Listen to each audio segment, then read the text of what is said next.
Bonsoir à tous, merci d'être avec nous pour cette conférence de clôture. Vous savez, tout au long de la journée, on a parlé évidemment de logistique, de transport maritime et de médias. Et on va terminer cette journée assez dense en contenu, en plus avec la partie start-up ce matin, pour parler de l'IA. IA et médias, comment l'IA bouleverse les médias. Alors évidemment, on va être des professions très impactées, qu'on soit en presse écrite, en presse vidéo, en presse audio. On va en parler. On a des tâches qui vont s'automatiser, un peu comme dans toutes les entreprises. On va avoir des tâches métiers aussi de journalistes qui vont être transformées. Puis il y a peut-être de nouvelles tâches, de nouveaux services qui vont être inventés autour de la presse. On va en parler avec nos invités, les défis à relever.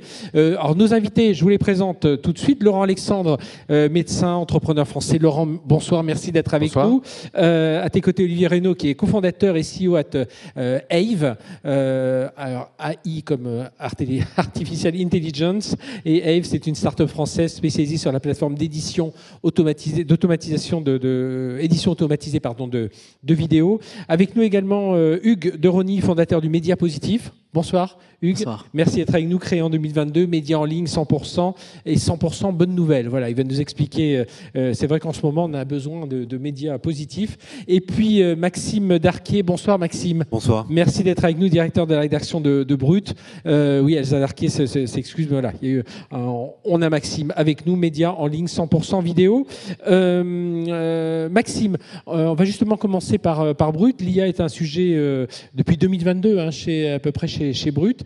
Alors ça s'est bien entendu accéléré avec l'IA générative. Quelques cas d'usage justement pour comprendre un peu comment l'IA est en train de bouleverser, l'IA générative est en train de bouleverser ce métier. Et puis ce que j'ai trouvé intéressant lorsqu'on a préparé cette table ronde, c'est de dire il n'y a pas les journalistes qui travaillent à un étage et l'équipe techno qui travaille à un autre étage. Tout le monde est au milieu de tout le monde et finalement c'est comme ça que c'est aussi une des recettes pour gagner. Oui, c'est parfaitement juste. Chez Brut, l'IA est un sujet, mais c'est surtout notre quotidien depuis plusieurs années maintenant. Et vous avez parfaitement raison, ça commence déjà par une réalité physique. C'est notre équipe IA et data est au cœur de la rédaction. Donc elle est au milieu des journalistes, des CM, des monteurs, des graphistes, vraiment au cœur de la rédaction. Et c'était très important pour nous que ce soit le cas pour que tout le monde aussi se retrouve emmené dans cette idée, dans cette révolution qu'est l'IA, mais qui fait partie de notre quotidien. Alors pour répondre à votre question, l'IA, chez nous, elle nous permet plusieurs choses. D'abord, ça nous a permis de développer au sein de Brut un bot qui permet à chaque journaliste d'utiliser l'IA. Ça va sur de la traduction de texte, ça va sur de la correction aussi de texte, parce que Brut, vous l'avez dit, est un média digital, mais l'écrit est très important pour Brut, puisque toutes les vidéos sont sous-titrées. Donc chaque journaliste peut faire corriger son texte par le bot IA qui est vraiment très performant et je me rends souvent compte avec les petites fautes que je fais de temps en temps. C'est un Brut GPT un peu, c'est un peu ça? C'est un peu un Brut GPT, oui, qui a été développé par nos équipes en interne pour vraiment répondre aux besoins des journalistes. Ça, c'était très important de répondre à leurs besoins. Notamment, j'ai l'exemple, la naissance de ce bot est née d'un journaliste qui chez nous est spécialisé dans la plateforme Brut Nature, donc qui brasse énormément de données, de rapports du GIEC. C'est une de ses passions et on est très content qu'il soit avec nous d'ailleurs, mais ça demande un temps infini d'analyse de documents. Le bot lui permet aussi de synthétiser certaines informations, donc ça c'est très important. Ça c'est un aspect.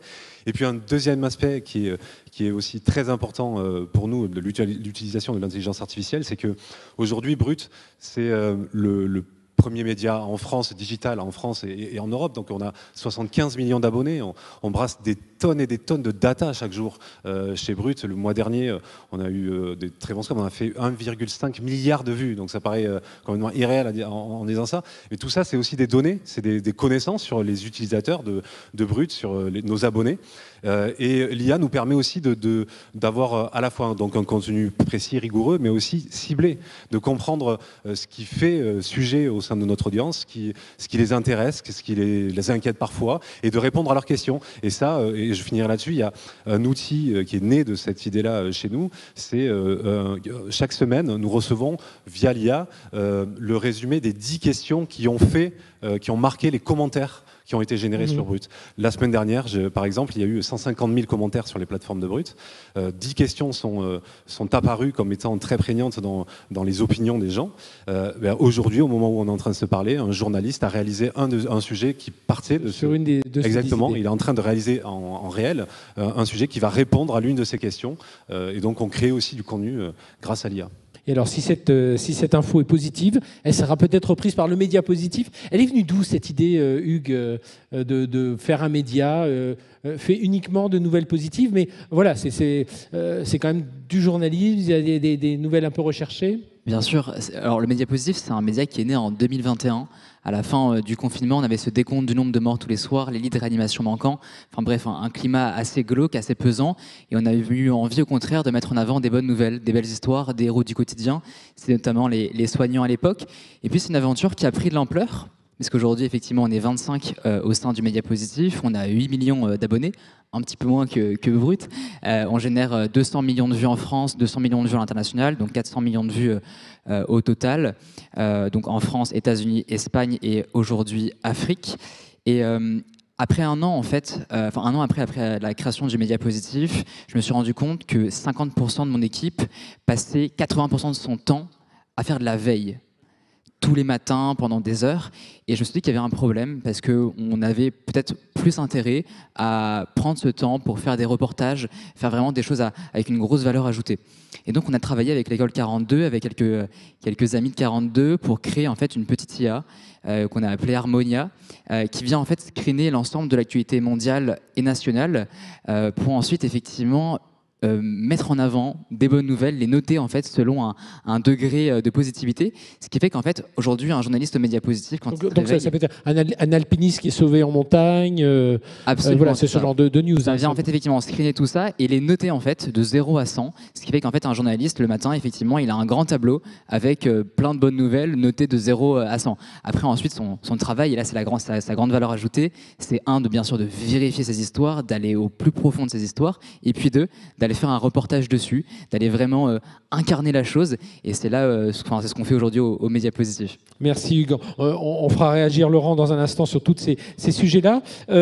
Olivier, on comprend à travers ces témoignages tous les besoins des médias, de nouveaux outils, et justement, Eve a créé cette plateforme d'édition automatisée de vidéos. Alors, en quelques mots, ça se passe comment pour un média? Je sais qu'on l'a testé nous-mêmes chez BFM Business. Je crois que chez Brut, vous travaillez. Enfin, voilà, explique-nous un peu le. Bonsoir, exactement. Nous, on est du côté des fournisseurs de technologie. On crée un outil d'IA. Donc, Ave, on développe la technologie depuis bientôt 5 ans. Donc, c'est des technologies de pointe. On a parlé juste avant d'autres tables rondes au niveau de la data. Donc, nous également, on est sur une approche image, son, dialogue, musique. Donc, ça s'appelle du multimodal. On le voit dans les exemples ici, le traitement du contenu de la data bien raffiné, bien utilisé, permet de faire des choses qu'on ne pouvait pas faire humainement avant.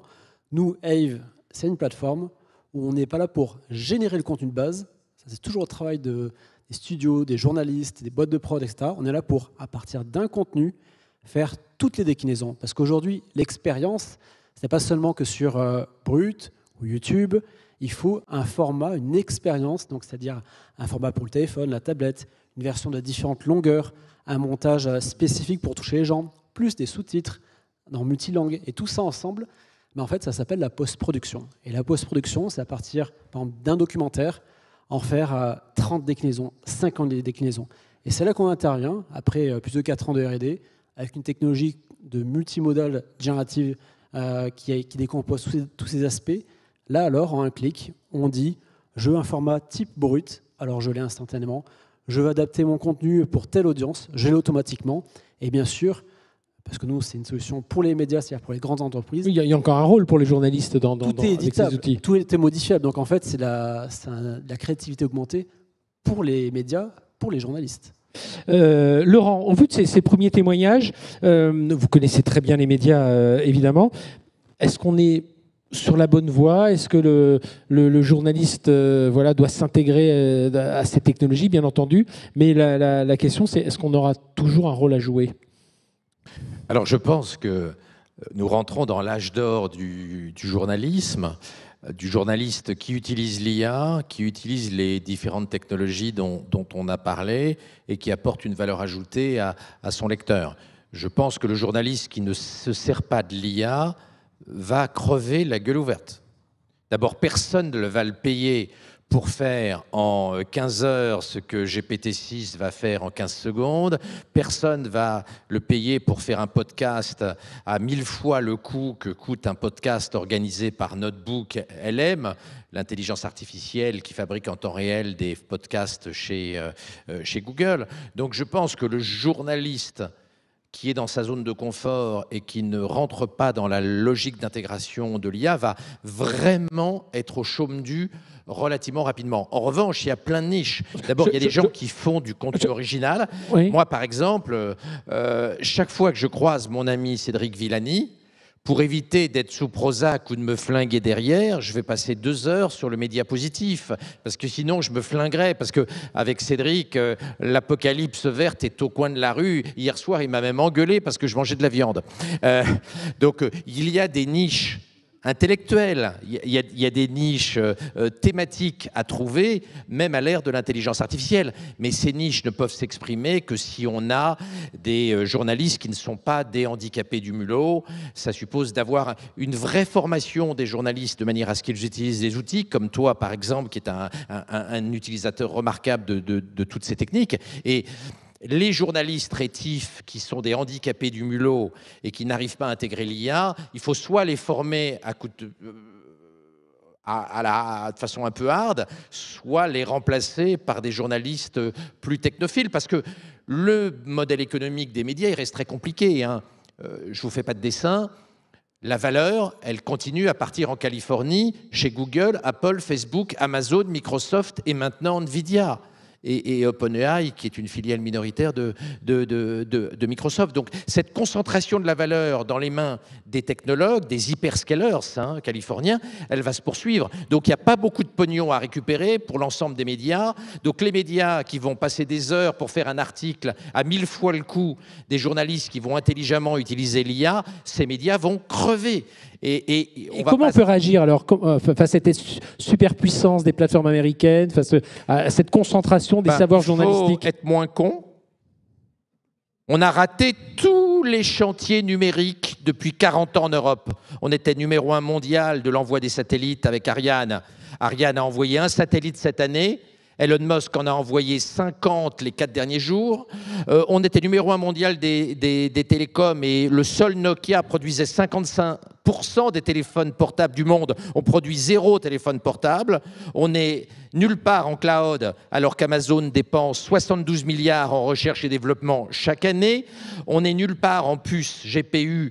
Et Nvidia, comme vous le savez, vaut 3600 milliards de dollars en bourse et fabrique la quasi-totalité des puces. On a la sympathique start-up Mistral avec ce remarquable Arthur Mensch. Et je ne dis pas ça parce que c'est mon neveu. Mais globalement, on n'a pas des boîtes qui valent des milliers de milliards de dollars comme les géants californiens. Donc technologiquement, on s'est vautré. L'Europe a émasculé notre continent sur le plan technologique. On a développé un RGPD débile, un DSA débile, un AI Act qui est un cadeau immense aux milliardaires de la Silicon Valley et qui va nous coûter très cher, qu'il s'agisse du milieu de la presse ou des autres milieux. Donc on a pris 20 à 30 ans de retard en technologie. Donc de toute façon, quand on est journaliste, quand on est dans la presse, on est vassalisé par la Californie et on va utiliser les outils californiens, à part quelques petites pépites, mais qui représentent des petites valos et qui sont assez loin des 100 milliards, 150 milliards que vaut OpenAI. Nous ne jouons pas dans la même cour. Et donc, la réalité, c'est que pour retrouver une indépendance technologique, il faudrait des décennies de travail et il faudrait que la Commission européenne fasse passer la géopolitique et l'économie et les préoccupations industrielles avant ce désir mortifère et masochiste de tout réguler, ce qui est un cadeau formidable à la Californie et ce qui, je le répète, nous émascule technologiquement depuis maintenant plusieurs décennies. Bon, Maxime, on n'est quand même pas foutu.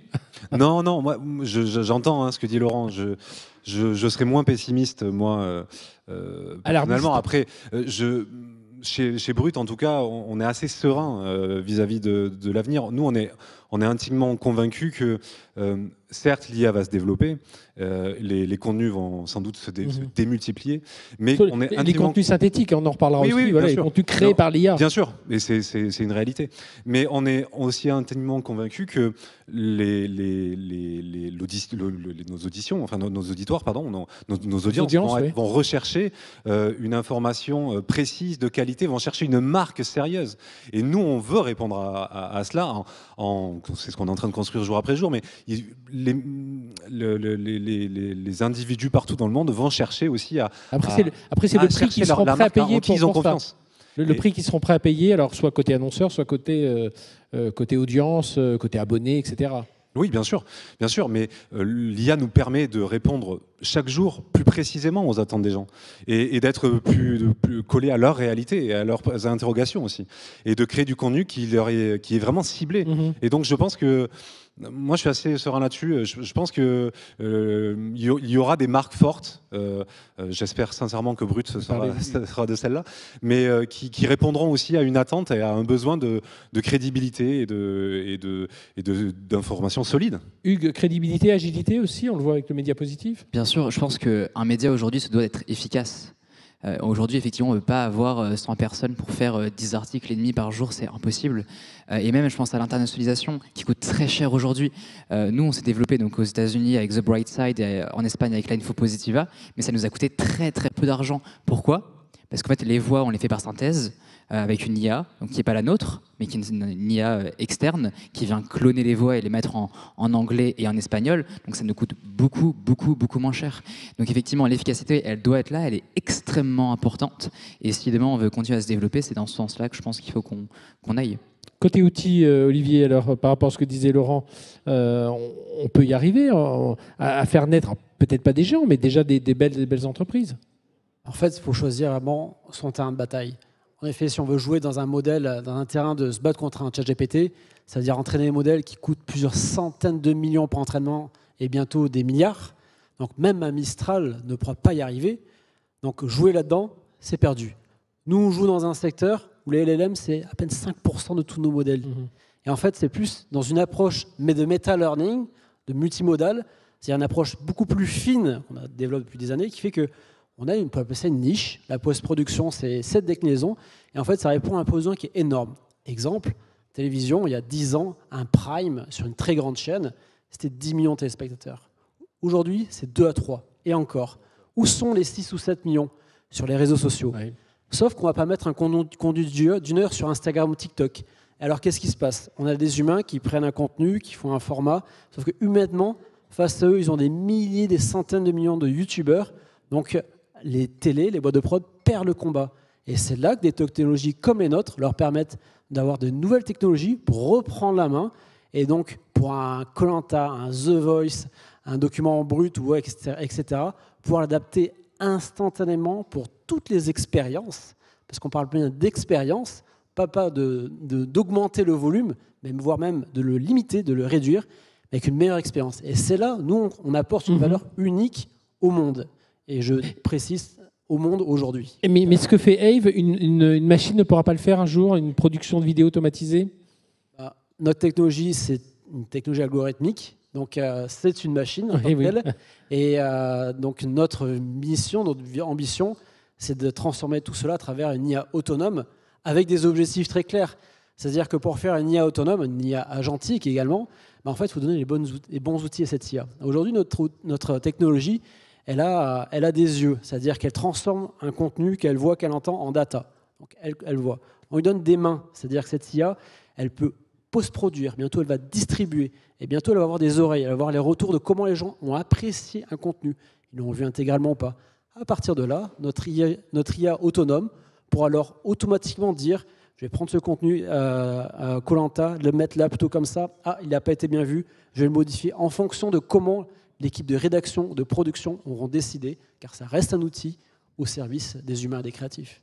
Alors, ce matin, Laurent, vous animez la conférence sur le surhumain avec des neurones que l'on aura peut-être un jour dans le cerveau. Est-ce que ça veut dire aujourd'hui, comment l'IA peut accompagner ces futurs médias, ces futurs journalistes, selon vous ? Alors d'abord, je voudrais dire, j'ai jamais pensé et dit que Brut allait crever. J'ai juste dit qu'une grosse partie de la valeur médiatique part en Californie. Et c'est incontestable. Et comme tu l'as dit, le coût d'entraînement des grands modèles fondationnels d'IA, il est de centaines de millions de dollars. On va dépasser le $1 milliard sur chaque run de training, sans parler du coût de l'inférence. Et on estime que bientôt, l'entraînement one-shot d'un grand modèle fondationnel, ça coûtera 10 milliards de dollars. Oracle est en train d'acheter et de lancer plusieurs centrales nucléaires.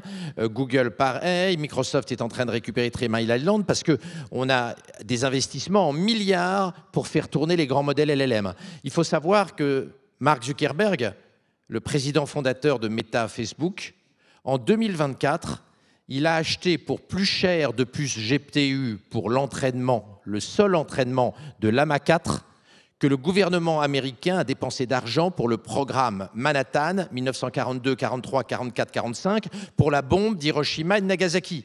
C'est-à-dire Zuckerberg en un an achète plus de puces GPU que le gouvernement a dépensé de pognon en dollars d'aujourd'hui, en dollars constants, pour le programme Manhattan. C'est vous dire l'immensité de l'investissement qui est fait par les géants californiens. En 2025, les prévisions en infrastructure, c'est-à-dire en puces, en compute, etc., sans compter les dépenses de fonctionnement, c'est 280 milliards pour les modèles fondationnels dans la Silicon Valley. C'est juste considérable. Donc oui, Brut va continuer à survivre, et le média positif aussi, mais la valeur, elle nous est volée par les géants du numérique parce qu'on a été cons comme des bites et qu'on a laissé l'Amérique prendre le monopole technologique à cause d'une régulation bruxelloise complètement débile. Et c'est un Européen convaincu mais triste qui dit ça. Et la deuxième question, c'était quoi? C'était pour comment on va accompagner cette IA sur le métier de journaliste. Comment on accompagne? Moi, je pense que les journalistes, ils sont face à leur destin. Les journalistes feignasses qui ne veulent pas apprendre l'IA, ils vont sortir du marché, puis ils vont aller faire autre chose. Deliveroo, Uber, il y a plein de métiers alternatifs. Et puis, les journalistes curieux, malins, innovants, qui servent de l'IA pour être meilleurs, faire des enquêtes de meilleure qualité, mieux bosser les dossiers, avoir des déclinaisons multimodales, ils vont avoir un futur absolument extraordinaire. Moi, je prévois beaucoup moins de journalistes, mais des super journalistes augmentés par l'intelligence artificielle et qui gagneront plus de pognon que les journalistes n'en gagnent aujourd'hui avant l'ère de l'intelligence artificielle de la presse. Oui, réaction Maxime? Complètement, pour compléter ce que dit Laurent. Les journalistes ne sont pas naïfs. Ils voient aussi dans l'IA une fenêtre d'opportunité. Nous, chez Brut, par exemple, un sujet qui est posté sur YouTube France qui fait 1 million de vues, en 10 minutes, on vous le traduit en labial, en espagnol pour être projeté en Amérique latine, en anglais pour être projeté à Los Angeles ou à New York. Et donc c'est aussi pour les journalistes des fenêtres d'opportunité, une possibilité de toucher un public inimaginable, illimité. Et ça, ils en sont conscients. Ils sont pas non plus naïfs. Mmh. Messieurs, on est obligé de conclure là parce que la journée a été très longue. On vous promet l'année prochaine, on va voir avec les organisateurs, on commencera par cette conférence là, vraiment pour vous donner tout de suite des envies et voir comment on s'informera. Il y a encore un mot? Il y a encore un mot. Alors, on remercie en tout cas nos 4 intervenants, on peut les applaudir et puis remercier encore vraiment chacun d'entre eux d'être venus.